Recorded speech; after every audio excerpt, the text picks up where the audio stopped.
So let's just have a quick look at what the commonalities are for sexual predators.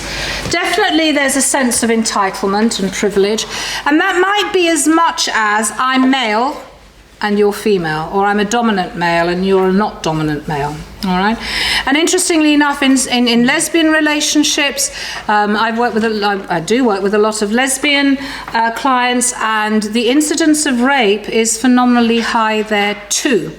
I think when the rape between same-sex couples, like domestic violence in same-sex couples, is often much harder to report because of the homophobic attitudes already. So people often don't report that, and yet it occurs with too much frequency, in my view anyway.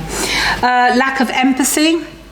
A huge amount of narcissism is common to perpetrators, where their narcissistic needs precede everything else.